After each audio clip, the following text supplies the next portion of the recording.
22 years ago, Rwanda was on its knees. In the wake of the 1994 genocide, hundreds of thousands were dead, many more were fleeing, and government services were non-existent. But from economic growth rates of negative 11.4 in 1994 to positive 6.9 in 2015, the East African nation has proved both bookmakers and the world wrong. And now in 2016, the country is welcoming the world's top financial minds for the 2016 World Economic Forum on Africa in the capital, Kigali. So where to next for this landlocked nation of less than 12 million people? And what lessons can the rest of Africa take away from Rwanda's economic miracle? I'm Beatrice Marshall. Welcome to Talk Africa.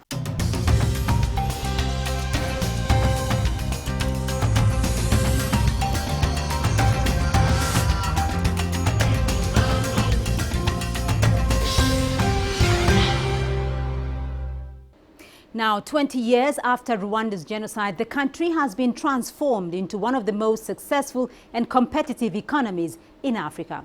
CCTV's Robert Nagila traveled to the country to find out what lies behind Rwanda's economic success. From a fragile economic base destroyed during the 1994 genocide, Rwanda has risen from the ashes like the proverbial phoenix. Ranked high in the World Bank's Ease of Doing Business Index and with a strong reputation for low corruption, Rwanda today boasts one of the strongest economic growth rates on the continent. Rwanda has undertaken a series of pro-investment policy reforms, making it an investment destination of choice. Part of their success can be attributed to the establishment in 2006 of a special economic zone. Henry Wei, the general manager of China Star, a construction company operating within the zone, says he's never regretted choosing Rwanda. The very important thing is about the rule of Rwanda, because when we came here, we know there are very good investment for the foreign companies. And second is about the security. The security here is very good. The chief operating officer of Rwanda Development Board outlines the dividends the reform program has yielded.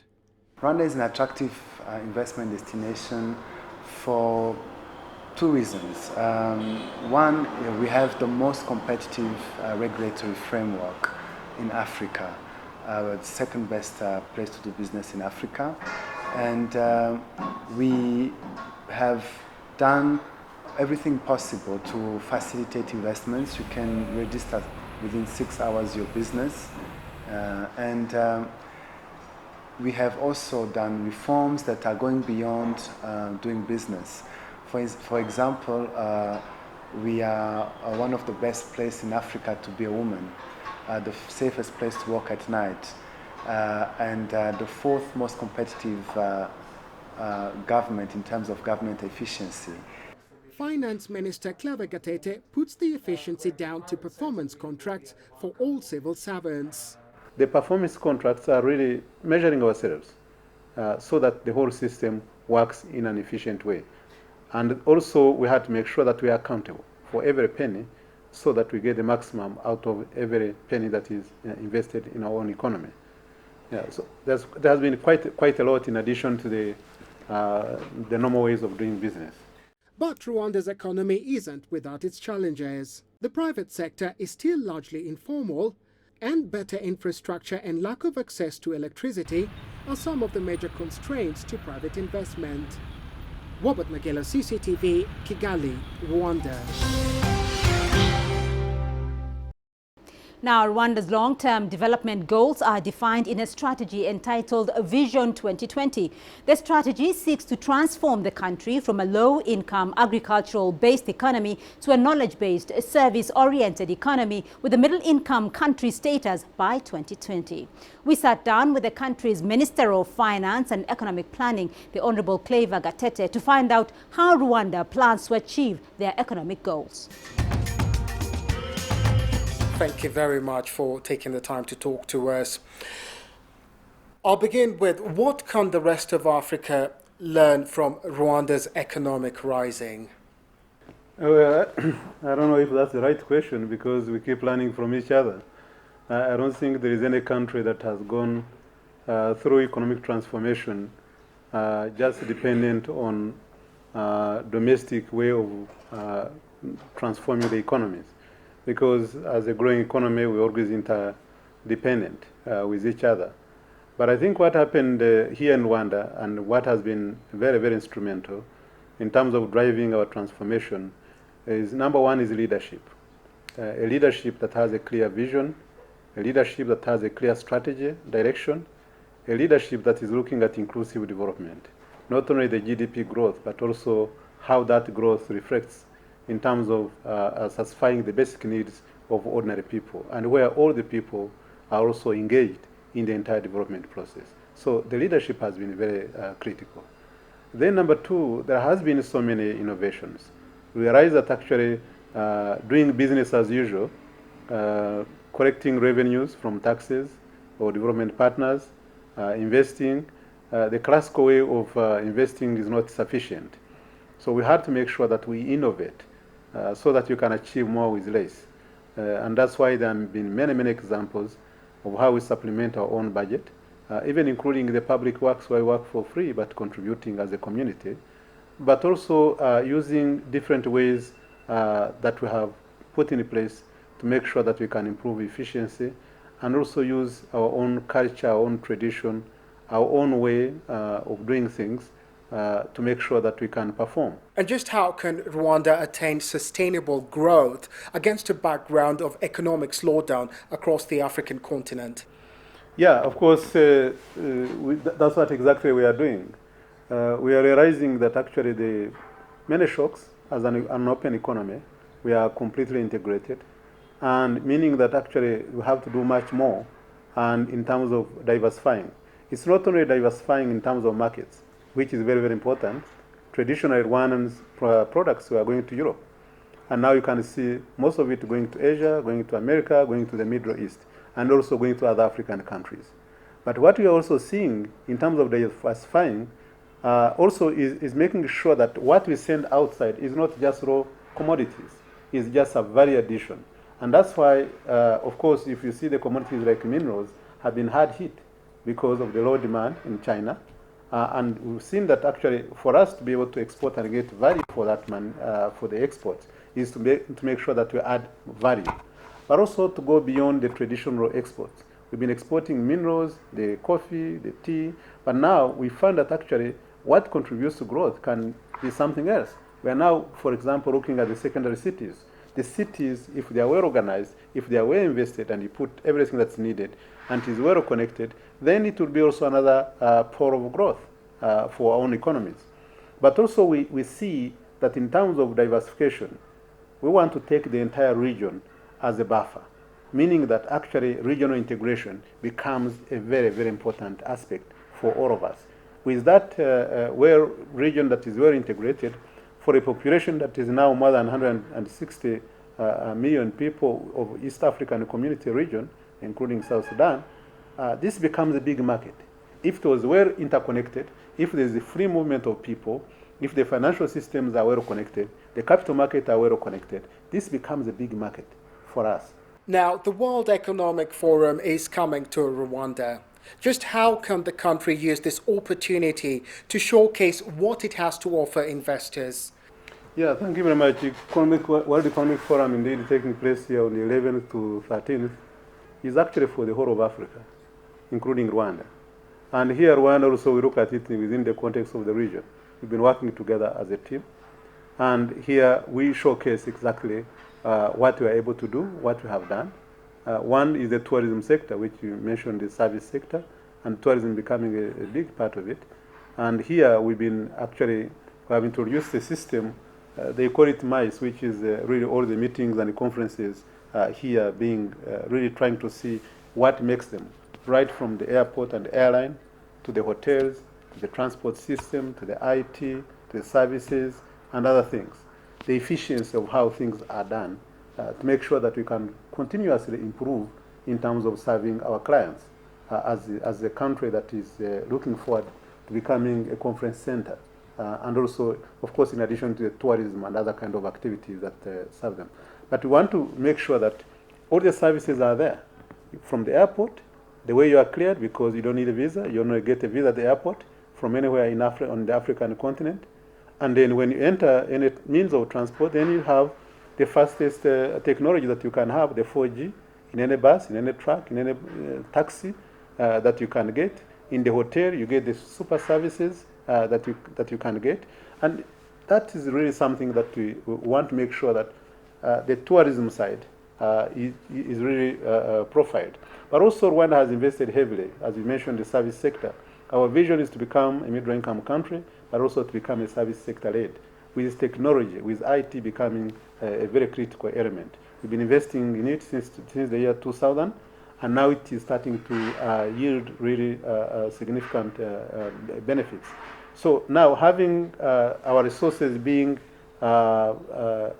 transformed by digital becomes very, very critical. We want to show our digital village, if you want to call it a special economic zone, where you have over 60 hectares of land, where we have all the various institutions.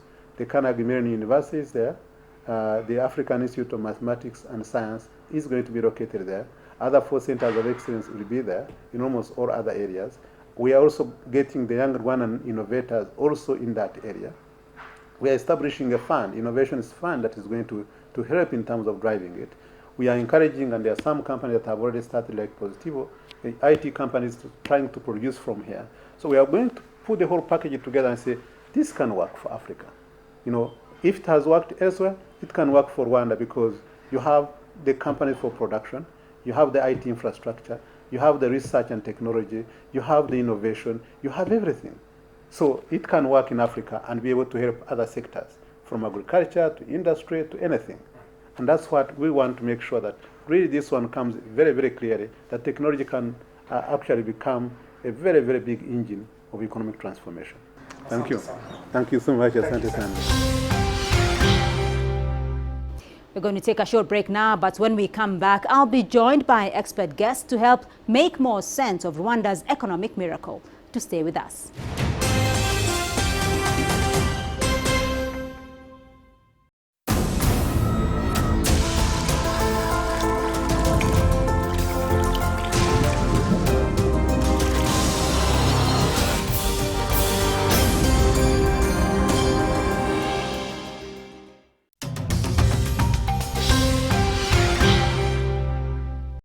Welcome back to Talk Africa. Now, to help further unpack Rwanda's miraculous economic transformation, I have expert guests standing by. In Nairobi, Professor Michael Chege. He's the advisor at the Kenyan Ministry of Planning and National Development.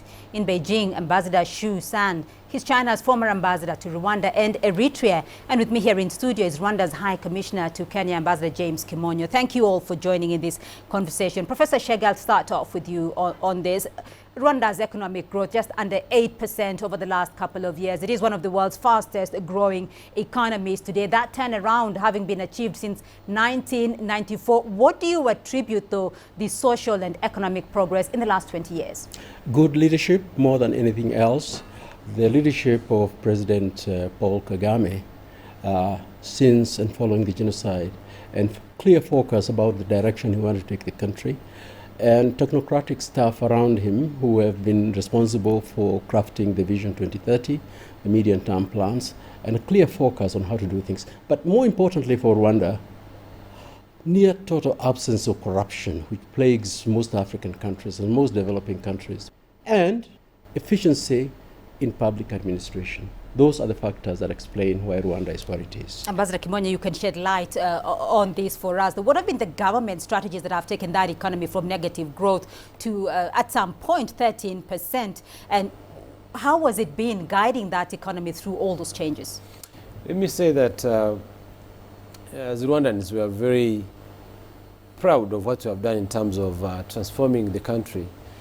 I should say maybe we are not very happy because we still want to do more to transform our country. But I understand why people call it a miracle transformation. It's because we really started from a very, very low base. There was nothing left after the genocide. We had to put together pieces to be able to build this country. And as Professor mentioned, our president, who led the revolution, the liberation, had to deal with, first and foremost, security of the country, and at the same time deal with the reconciliation, because our society had been divided for many, many years. And from that point, we had to draw a roadmap on how then we transform the country, because after we secured the country, it's peaceful, and people are going into the process of reconciliation. What do we do then to make sure that people improve their livelihoods? And then we came up with the Vision 2020, 6 years later, after the genocide, which has different pillars that have been guiding us in terms of what we have achieved in the last 22 years. We're going to look at your roadmap in just a moment, but I want to get Ambassador Shu's experience here, because you have been a former ambassador to Rwanda. In your view, though, what makes Rwanda a success story? I think the most important thing is that they find their own homegrown solutions. I think this is the main reason for its success. Although it tried to learn some others, but however, they would adapt this experience of the foreign countries to the exactly realities of the Rwanda itself. And also, I think they are using a very good vehicle. That is, they're using the Rwanda historical heritage or the tradition, so that to make everybody in a country understand what they are going to do.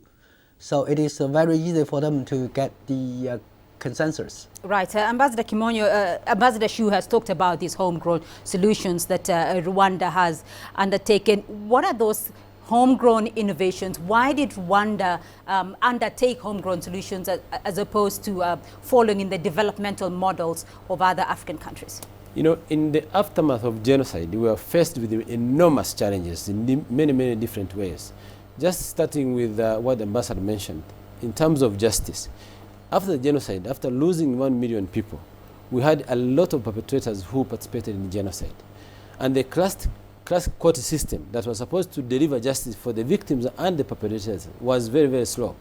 It was actually estimated that if you were to deal with more than 200,000 perpetrators, it was going to take more than 200 years to deal with them in a usual classic conventional court system. Then Gacaca Court came into existence, because that is a system that was used by Rwandese to deal with, handle disputes in terms of conflict resolution. And this system came into existence, and we put in place laws to govern it. And in that process, we were able to deliver justice to actually to try more than 1.2 million, perpetrators of genocide, or people who participated in genocide. Otherwise, without that solution, we are not going to be able to reconcile people and deliver justice to the victims, but at the same time, deliver justice to the perpetrators. So that's one solution. But we have had other things. For instance, when we talk about, maybe we'll talk about it later, in terms of economic transformation. Right. The Umuganda, which is a community, participation, where people participate every end of the month to do a community work in terms of building bridges, roads, and doing other things that they cost a lot of money from the government.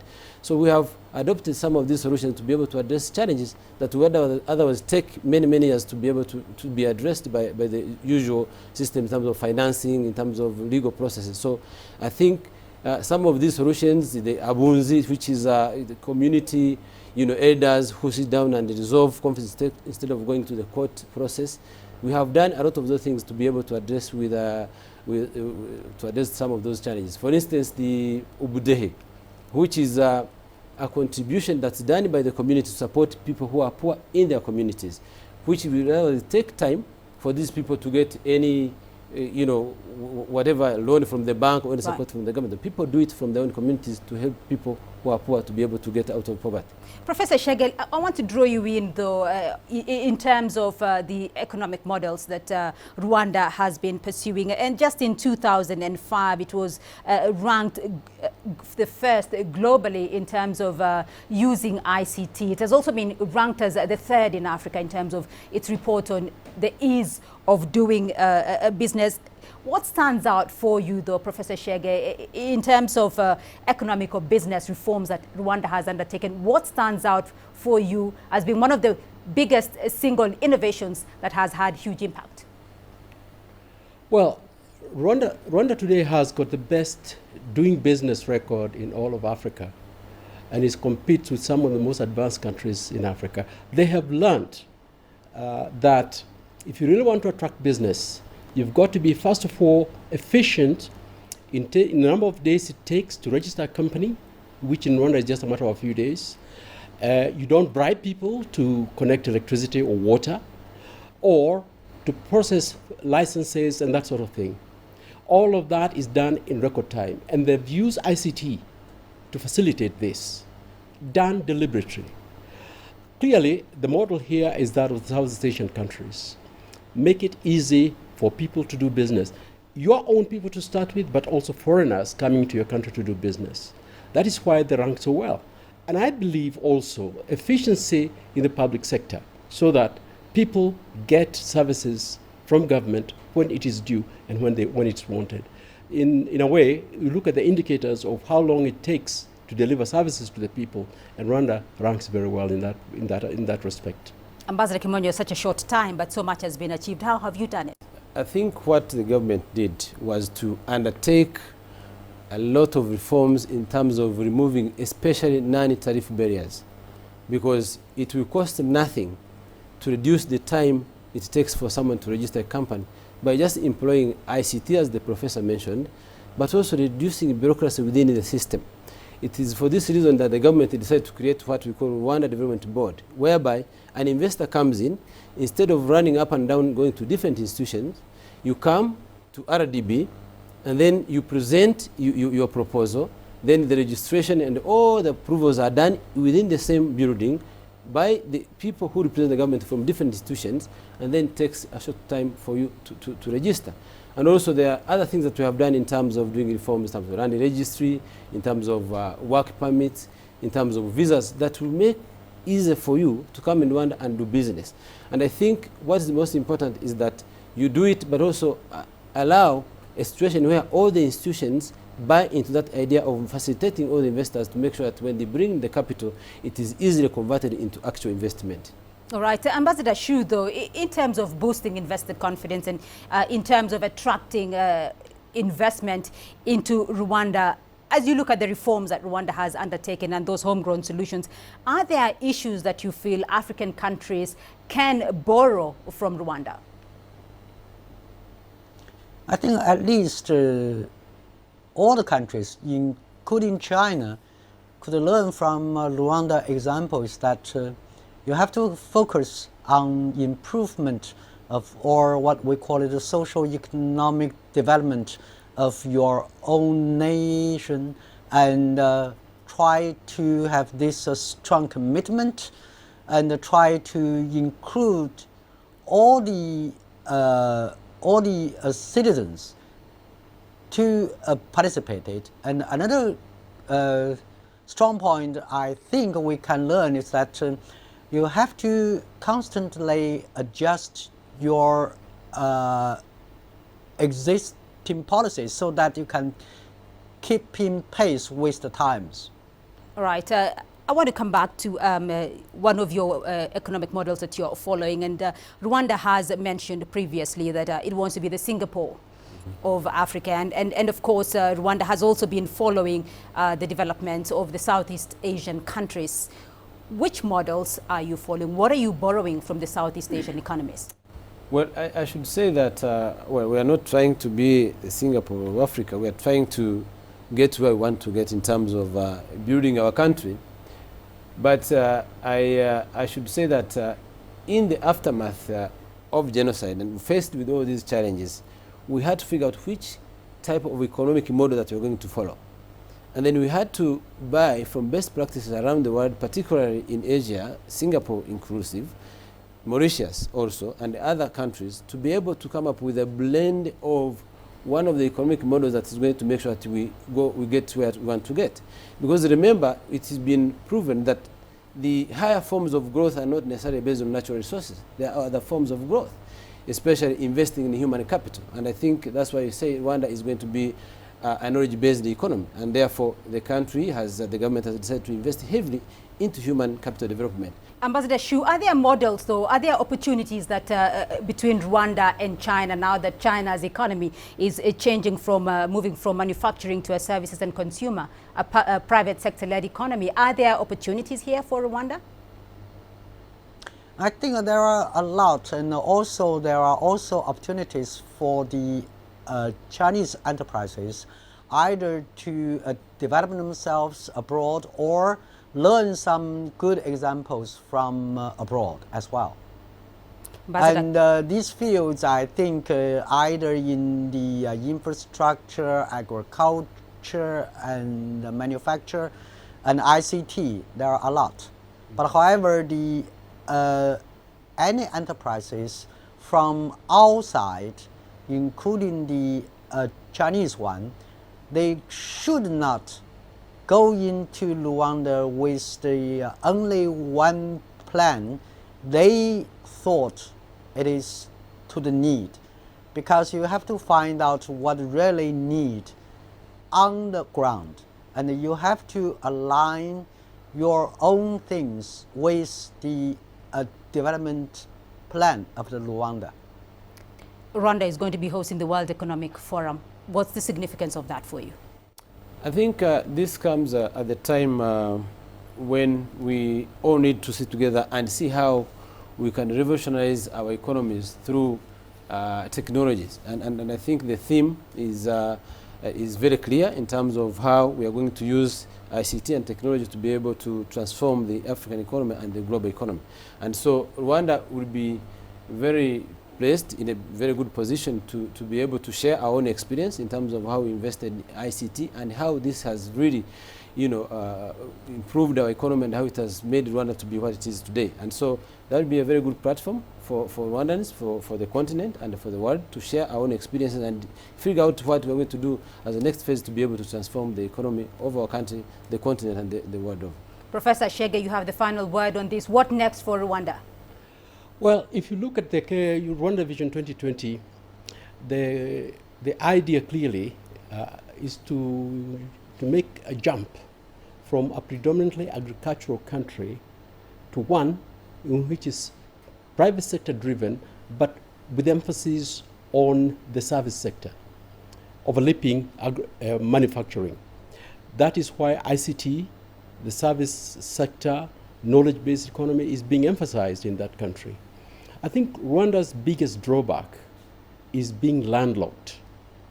And one must hope that the standard gauge railway will get to Kigali sooner than later, as well as the oil pipeline, so that the transit time from Kigali for goods, Kigali to Mombasa or Dar es Salaam or wherever it may be, will be a lot shorter and less costly than it is at the moment. We wait to see how a service-based economy is going to prosper in that country. But let us also not forget that Rwanda is a member of the East African community now, and a very active member at that. So what is going to happen in future in Rwanda will depend on the market in East Africa, which is now available to Rwanda, which wasn't the case before, and especially in Kenya, Uganda, and Tanzania.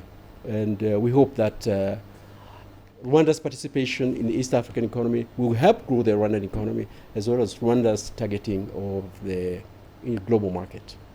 Well, gentlemen, thank you very much indeed for your insights. And that's all we have time for this week. But thanks to my guests for their insights. In Nairobi, Professor Michael Shege, he's an advisor at the Kenyan Ministry of Planning and National Development. In Beijing, Ambassador Xu San, he's China's former ambassador to Rwanda and Eritrea. And with me here in studio is Rwanda's High Commissioner to Kenya, Ambassador James Kimonyo.